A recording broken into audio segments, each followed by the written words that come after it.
ஏண்டா குடிச்சிட்டு போனால் அம்மாவுக்கும் பொண்டாட்டிக்கும் உனக்கு வித்தியாசம் தெரியாதா? நீ ஒத்ததை சாவடிச்சிட்டு போயிட்டீங்கன்னா அவன் குடும்பம் எவ்வளோ கஷ்டப்படும்.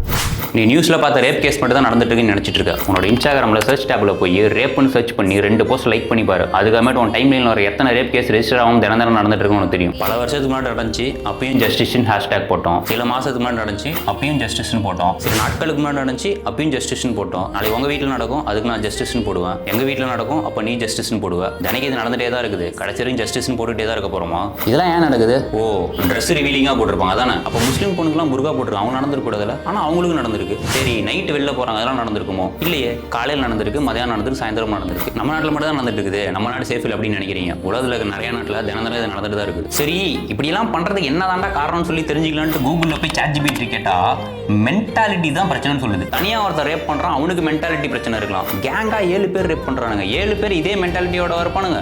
அவன் கஷ்டப்பட்டு ஒரு கல்யாணம் பண்ணி ஆசாசியாக ஒரு பொட்டை பிள்ளையை பெற்று தாளாட்டி சீராட்டி அதை ஸ்கூலுக்கு அனுப்பி காலேஜுக்கு அனுப்பி அது ஒரு நல்ல வாழ்க்கை அமைச்சு கொடுக்கலான்னு நினைக்கிறப்ப நீ ஒத்ததை சாவடிச்சிட்டு போயிட்டீங்கன்னா அவன் குடும்பம் எவ்வளோ கஷ்டப்படும். இவனுங்களாம் அக்கா தங்கச்சி கூட பிறந்திருக்கானுங்களான்னு உங்கள் எல்லாத்துக்கும் வர அதே கேள்வி எனக்கும் தான் இருக்குது. ஆனால் இவனுக்கு சொந்த அக்கா தங்கச்சியே ரேப் பண்ணியிருக்காங்க. இவனுக்கு ஜெண்டர் பிரச்சனை தான் பார்த்தா ஆம்பளைங்களே ரேப் பண்ணியிருக்கானுங்க. சரி, மனுஷங்க மேலே மட்டும் தான் இவனுக்கு அந்த காமம் என்ன இருக்குன்னு பார்த்தா நாயை கூட ரேப் பண்ணியிருக்கானுங்க.